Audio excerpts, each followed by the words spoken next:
오늘은 종교개혁 506주년을 기념하는 주일입니다. 중세교회가 성경에서 벗어나고 인간적인 방법으로 하나님의 말씀을 왜곡하고 있을 때 성경 말씀을 제대로 보고 깨닫고 믿음의 길을 바로 걸어야 되겠다라는 종교개혁자들에 의해서 교회 개혁운동이 시작된 것이죠. 그리고 그 종교개혁을 통하여서 출생한 교회가 바로 우리 개혁교회입니다. 개혁교회에 여러 가지 강조점이 있을 수 있지만 종교개혁자들은 5가지 정신을 가장 중요한 정신으로 삼았죠. 제일 먼저 오직 성경으로 돌아가십시다. 솔라 스크립추라. 모든 성경은 하나님의 감동으로 된 것으로 1.1획도 오류가 없을 뿐만 아니라 이 성경이 우리의 삶의 바른 교훈과 책망과 옳은 길, 의의 길로 인도해서 구원에 이르는 지혜가 있다. 그리고 구원에 이르는 삶을 살게 한다. 이것을 분명하게 선포하고 가르치려고 한 겁니다. 교회가 부패하고 타락할 때 사제들은 라틴어로 쓰여진 성경을 본인들만 읽었습니다. 성도들은 모르기 때문에 무엇을 이야기해도 그것이 마치 성경 말씀인 것이냐 이야기한 것입니다.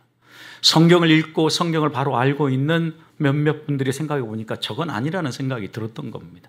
그래서 성경으로 돌아가자라는 이 솔라 스크립추라가 나온 것입니다. 두 번째는 오직 예수입니다. 솔루스 크리스투스, 오직 예수 그리스도. 우리의 구원은 예수 그리스도밖에 없다. 아무리 우리가 다른 방법으로 또 다른 길을 찾는다고 해도 다른 길은 없다라는 거예요. 사도행전 4장 12절 보면 다른 이로서는 구원을 얻을 수 없나니 천하 사람 중에 구원 얻을 만한 다른 이름을 주신 적이 없다 그랬습니다. 예수 그리스도 외에는 솔루스 크리스투스, 오직 예수 외에는 다른 방법으로 우리에게 구원의 길이 열리지 않는다라는 것을 종교개혁자들은 기치를 건 겁니다. 행위를 통해서 죄를 상쇄하고 면죄부를 사서 우리의 죄를 상쇄한다는 거 말도 안 된다 가르쳤던 겁니다. 세 번째는 오직 은혜입니다. 솔라 그라치아. 살아도 주를 위하여 살고 죽어도 주를 위하여 죽는다라고 고백했던 바울이 왜 그런 고백을 할 수 있었겠습니까? 자기의 구원을 보니까 자기의 행위는 하나도 없거든요. 여러 많은 사도들 가운데 가장 못나 보이고 교회를 핍박하고 교회를 없애려고 했던 어리석은 자기였던 그런 자기에게 하나님이 놀라운 구원의 은총을 베풀어 주시고 복음 전도자의 사명을 준 것은 은혜라는 걸 깨달은 거죠. 너희가 그 은혜에 의하여 믿음으로 말미암아 구원을 받았나니 이것이 너희에게서 난 것이 아니요 하나님의 선물 은혜라. 행위에서 난 것이 아니니 이는 누구든지 자랑하지 못하게 하려 함이라. 분명하게 성경은 은혜다라고 가르치는 겁니다. 네 번째는 오직 믿음입니다. 솔라 피데. 우리들이 율법의 행위로 결코 의롭게 되어질 수 없습니다. 아무리 우리가 많은 헌금을 한다고 해도 우리의 죄가 씻어지지 않습니다. 예수 그리스도가 나의 죄를 짊어지고 십자가 위에 죽으셨다라는 이 십자가 복음을 믿을 때 그 믿음으로만 의롭게 됩니다. 그래서 바울은 갈라디아서 2장 16절에서 사람이 의롭게 되는 것은 율법의 행위로 말미암음이 아니요 오직 예수 그리스도를 믿음으로 말미암음이니라.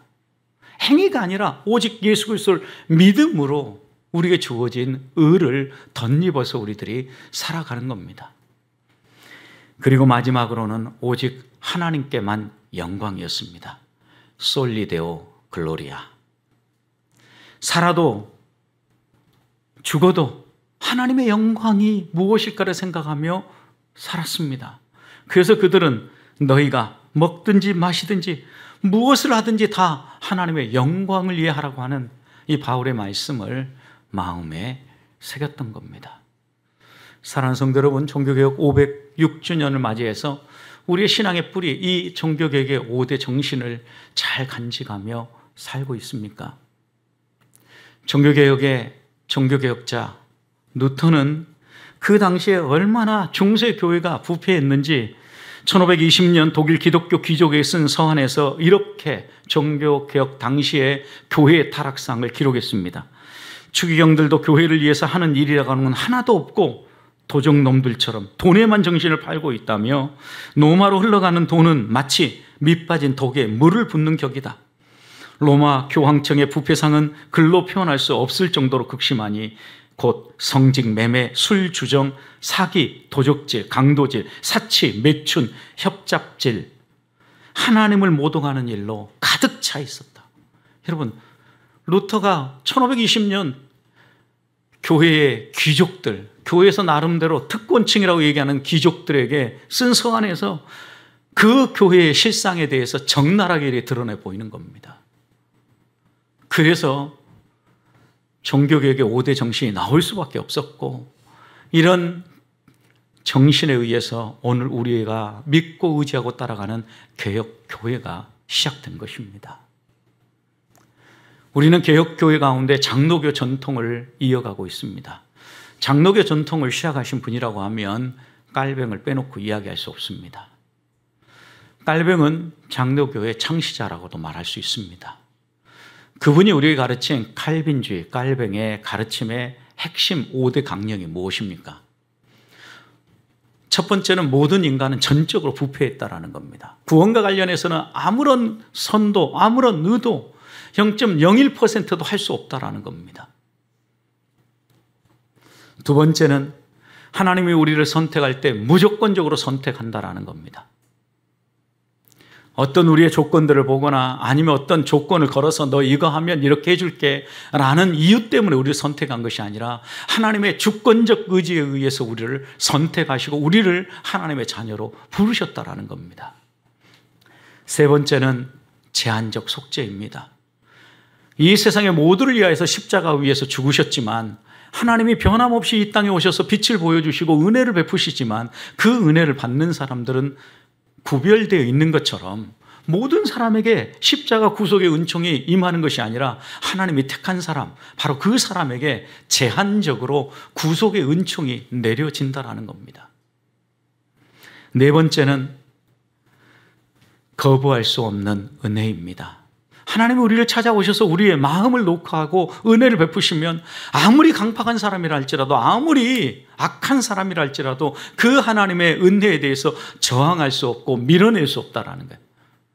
하나님의 은혜는 효과가 있습니다. 찾아오셔서 우리에게 베풀면 변화시키지 못할 게 없습니다. 하나님이 고치지 못할 사람은 없다라는 말씀입니다. 마지막으로는 성도를 끝까지 지켜주시는 하나님의 견인입니다. 한 사람이 예수 그리스도를 개인의 구주로 영접하고 믿고 믿음의 길을 출발하면 아무리 사단이 우리를 해방하고 우리를 곁길로 데려가려고 해도 하나님이 자기 사람을 사랑하되 끝까지 사랑해서 넘어지지 않도록 지켜주시고 붙들어 주신다라는 겁니다. 이것이 우리 장로교인들이 붙잡고 있는 5대 핵심 강령입니다. 사랑하는 성도 여러분, 우리는 개혁교회입니다. 또 장로교인입니다. 우리의 뿌리를 붙잡고 살고 있습니까? 하나님 앞에서 정말 내 신앙이 이런 기초 위에 서서 하나님을 영화롭게 하고 하나님의 사람답게 살아가고 있습니까? 우리가 여기서 벗어나면 결국은 우리는 성경을 왜곡하고 신앙의 길에서 벗어나서 중세 교회처럼 타락할 수밖에 없다는 걸 기억해야 합니다. 성도가 이 세상에 영적인 맛을 보며 산다는 의미가 무엇입니까? 신앙의 재미를 안다는 것입니다. 신앙의 재미가 어떻게 느껴집니까? 하나님의 말씀을 따라 걸어갈 때 그 말씀을 행하는 우리들에게 하나님께서 말씀의 수많은 결과들을 맛보게 해주지 않습니까? 경험되게 하는 거예요. 맛보는 거예요. 여러분, 그렇다고 하면 하나님의 말씀을 맛보고 하나님의 말씀을 경험하면서 하나님의 사람으로 살아가는 사람은 어떤 모습으로 살아야 됩니까? 오늘 영적인 미각이 살아있는 사람이라면 적어도 이런 사람이라고 오늘 예수님은 산상수훈에서 우리에게 분명히 이야기하는데, 첫 번째는 세상의 소금입니다. 영적인 맛을 아는 사람은 이 세상 속에 소금으로 산다라는 겁니다. 13절을 보십시오. 너희는 세상의 소금이니 소금이 만일 그 맛을 잃으면 무엇으로 짜게 하리요? 후에는 아무 쓸데없어 다만 밖에 버려져 사람에게 밟힐 뿐이니라. 여러분, 세상의 소금이라고 했습니다. 세상이 어디입니까? 우리가 살아가는 곳입니다. 악이 행행하는 곳입니다. 어둠이 있는 곳입니다. 그런 곳에서 우리에게 소금으로 살라는 의미는 무엇입니까? 너희가 소금이다라고 이야기하는 이 말씀의 의미는 무엇입니까? 여러분, 소금의 기능 가운데 대표적 기능이 무엇입니까? 맛을 내는 겁니다. 짜게 하는 것입니다. 소금 외에 그 어떤 것으로 짜게 할 수 없습니다. 어떤 분들은 소금 아니고도 간을 내고 맛을 낼 수 있다고 얘기합니다. 그러나 여러분, 그 성분을 분석하면 분명히 그 안에 소금기가 있기 때문에 짠맛이 나는 거예요. 혹시 여러분들이 질병에 노출되어 가지고 무염 식사 해보신 적이 있으십니까? 저도 병원에 입원했을 때 아무 간도 되지 않은 무염 식사를 하라고 할 때 한 끼, 두 끼는 먹겠더라고요. 나아야 되니까 억지로 세 끼, 네 끼째부터는, 그 다음부터는 보기만 해도 막 속에서 거부하는 거. 야, 저거 왜 또 나왔지? 안 먹었으면. 그리고 이제 가족들한테 뭔가 좀 간이 된 것 좀 먹고 싶다고 이렇게 이야기하게 되죠. 여러분, 소금이 빠지고 나면은요, 완전히 우리의 인생은 재미없어져요. 여러분이 드시는 음식들 가운데 소금이 빠지고 나면 먹고 싶은 생각이 하나도 안 들어요. 제가 피부 트러블이 있어가지고 팔체질에서 치료받을 때 먹지 말라 하는 것 가운데 몇 가지 빼라고 하는 것들이 있었습니다. 그거 빼고 나니까요, 아무리 좋은 고기, 최고의 예를 들어 소고기도 1등급에 플러스 해가지고 그 가운데도 9등급 이렇게 해서 사와도요, 한 2점 먹고 나면 그 다음 먹고 싶은 생각이 없어요. 왜?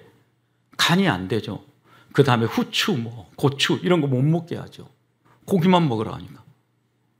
그만큼 여러분, 소금은 매우 중요한 역할을 해요. 또 소금이 음식을 보존하기도 합니다. 특히 중동의 상황을 보십시오. 소금이 없다면 어떻게 음식을 저장할 수 있었겠습니까?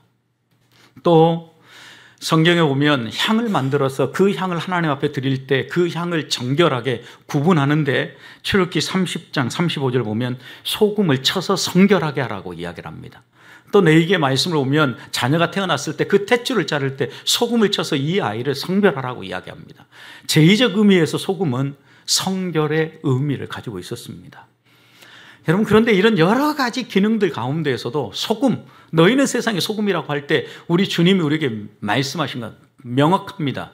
너희는 짠맛을 내는 사람들이다. 이명진은 제트기와 같다. 여러분, 무슨 의미입니까? 잽싸게 빠르다, 이 의미죠. 그런데 여러분, 웬만한 차하고 제트기하고 비교할 수 있습니까? 비교 안 되죠.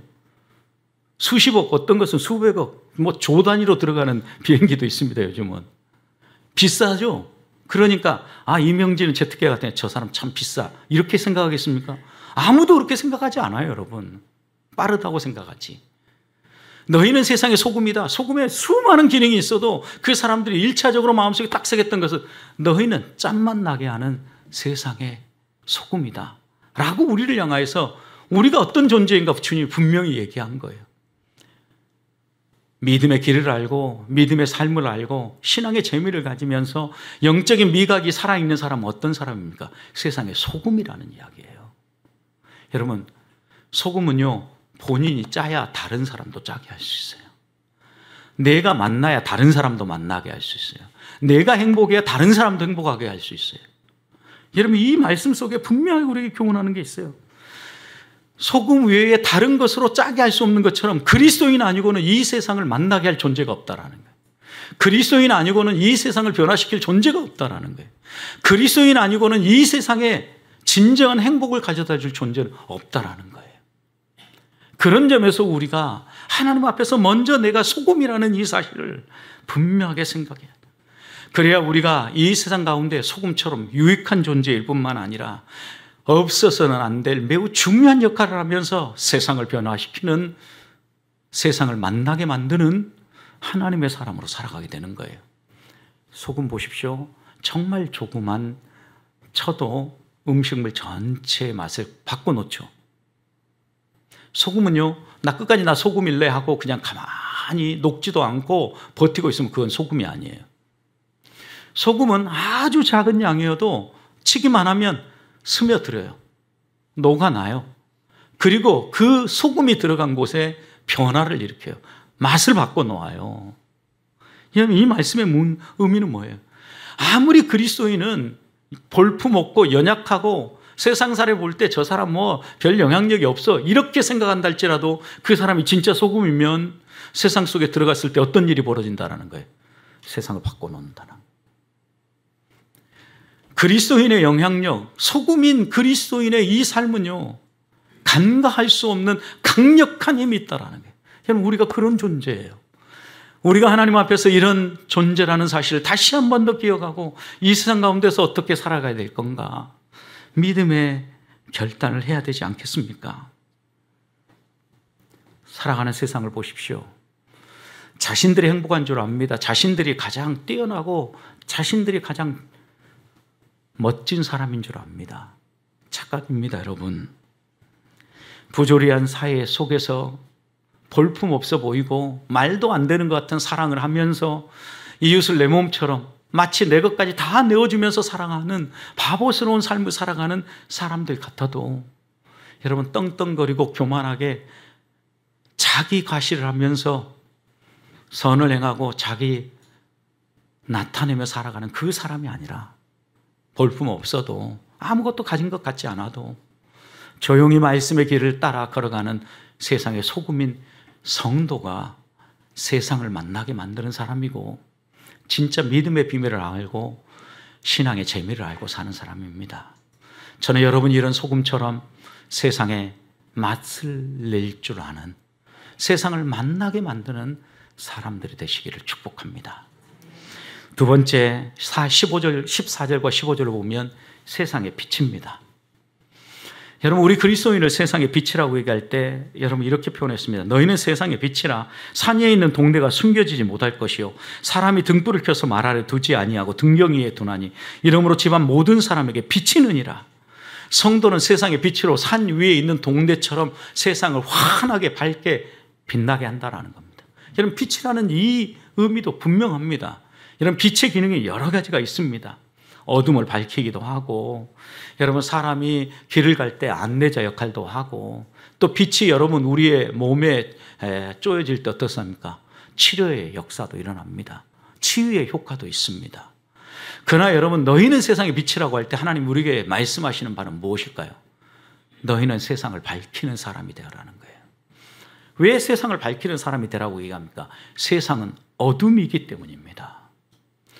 성경에서 어둠이라는 개념을 사용할 때는 하나님을 대적하는 세력, 하나님과 등진 삶을 어둠으로 묘사합니다. 죄로 오염되어 있는 삶입니다.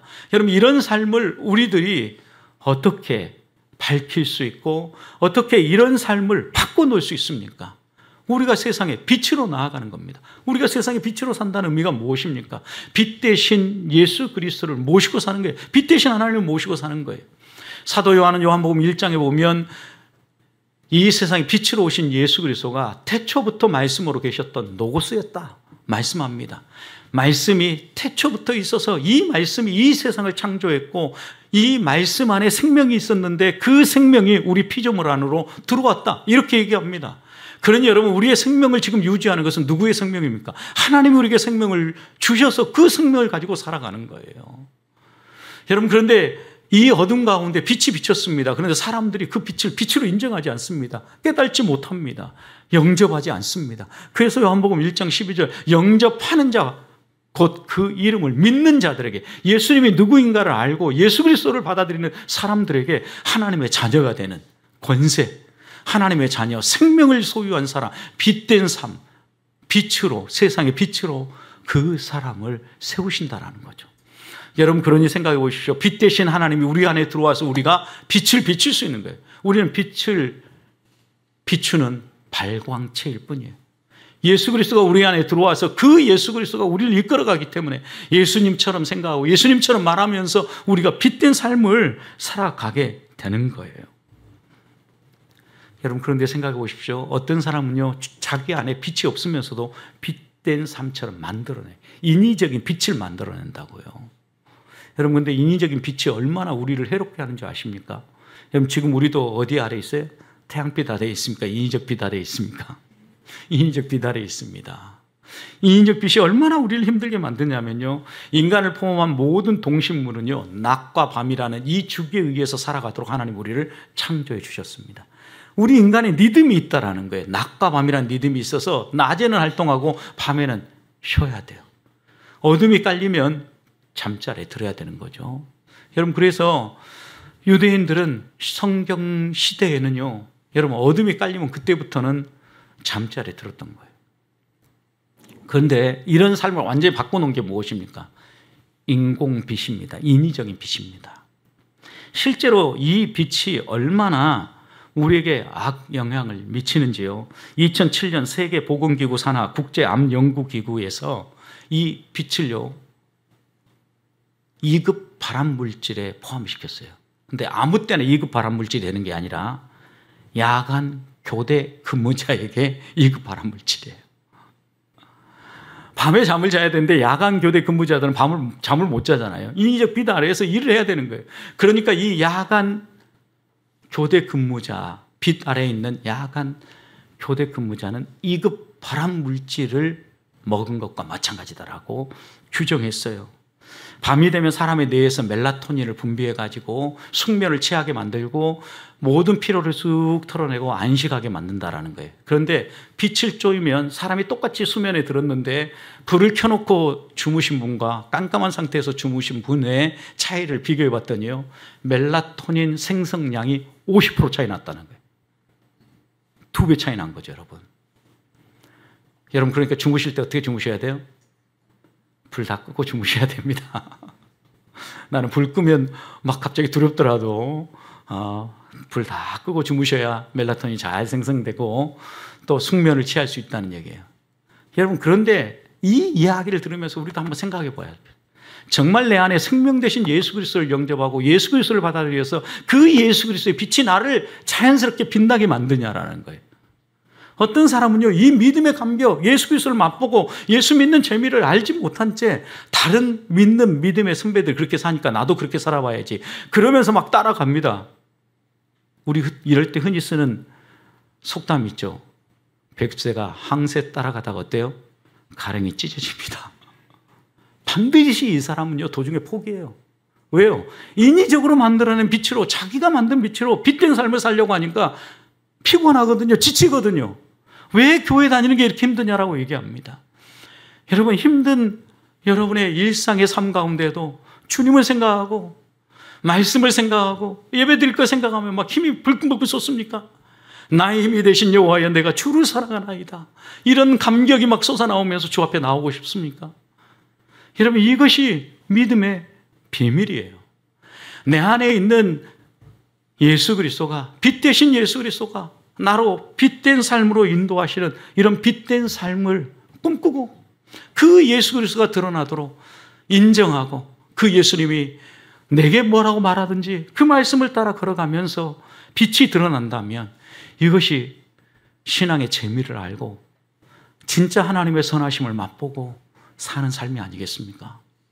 저는 우리가 세상에 빛으로 살기를 원합니다. 마지막으로 16절을 보십시오. 세상의 소금이며 빛인 우리들에게 이렇게 얘기합니다. 이같이 너희의 빛을, 이같이 너희의 짠맛을 사람에게 비치게 하여 사람에 맛보게 하여 그들로 너희의 착한 행실을 보고 하늘에 계신 너희 아버지께 영광을 돌리게 하라. 소금이고 빛인 우리들에게요, 소금의 맛을 보여주고 그 다음에 빛을 비추어서요 그들이 하나님께 영광을 돌리게 하라는 거예요. 그런데 어떤 방법으로 짠맛을 보여주고 빛을 보여줍니까? 착한 행실이에요. 그럼 이 착한 행실이 무엇일까요, 여러분? 이 착한 행실은요, 성도의 신분에 대한 설명이에요. 성도가 누구냐라는 거죠. 에베소서 2장 10절에서 바울은 예수 그리스도께서 십자가를 짊어지시고 우리를 구속한 이유가 뭐냐? 너희에게 선한 일에 열심하는 백성이 되게 하려고 하나님이 우리를 구속하셨다라고 얘기합니다. 성도의 신분은요, 선을 행하는 삶이에요.